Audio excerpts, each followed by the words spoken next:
Is anyone in here first generation? And is it something that you get asked often? Like, is this a regular question that you encounter? No, right? Like, it's not something that someone you know, per se, would ask you regularly, right? Yeah.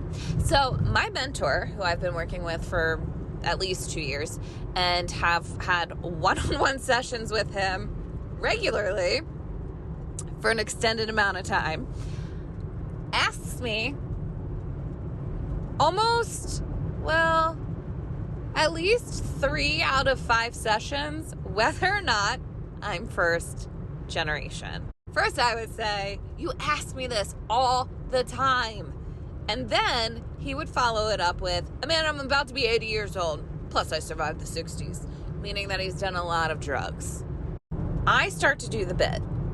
And he's laughing, and I love it. And it's like feeding my fire, because I can see him, like I'm watching him out of the corner of my eye. And then he stops. And he gets real close to the screen and is squinting, just staring at me, because we're doing this over Zoom. And I stop and I look at him and I'm like, what? What happened? And he goes, what did you just say? And so I repeated myself. I was really concerned and hoping that there wasn't urine on my shoe. And he said, what on your shoe? And I said, urine. And he said, urine? Like desire? Like what desire? What are you desiring? And I said, no, not desire. I mean, if anything, yeah, I'm desiring that urine isn't on my shoe. And also I'm talking about like numero uno, going to the bathroom, pee, like urine. And he said, Amanda, are you first generation? And I was like, oh my God, with the first generation. Are you kidding me? You don't know this by now? And then I was like, oh, I know what this means. I'm about to get schooled. Because apparently he's not just an acting, writing, talent mentor. He's also an English professor. And so I was like, oh God. So then I got really bad anxiety because I know I pronounce my vowels weird. I'm well aware of this. My mother was from South Philly. So I don't know. I just always talked funny. In fact, when I moved to California, people would be like, are you from the Valley? And I was like, no. What? Why? Like, what does that even mean? Later found out.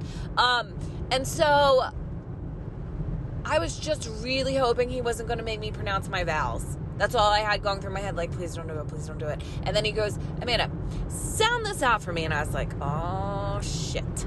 And he said, you. And I was like, oh, my God, it's happening. And I said, just follow as closely as you can. You. And he said, R. And I said, okay, that's not a vowel. R. And he said, I. And I said, I. And he said, N. N. And then he said, E. And I said, E, urine. Yeah, I said that. Yeah, urine. God damn it, Amanda, it's not urine. It's urine. And I said, okay. And he said, so pronounce it after me. And I said, you're in. And he said, good. One word, urine. And I said, you're in. And he said, one word now, urine. Oh, God damn it, don't say that. Don't say that. It's urine. And I said, you're in. You're in it to win it, and you're in it to win it, like that. You're in it. You're in. And he said, one word. And so since I was using my finger to say you're in, he put his finger up and did it across the screen and said, one word now, you're in. And then I did it and I put my finger back up and I said, all right, one word now, I got this, you're in. And he said, yeah, that a girl. And I was like, yeah, that a girl, I'm that girl. And I started jumping up and down and clapping my hands and I was like, I'm that girl, I did it. At 40 years old, I can say yarn. And I apparently found out that I also have a speech impediment.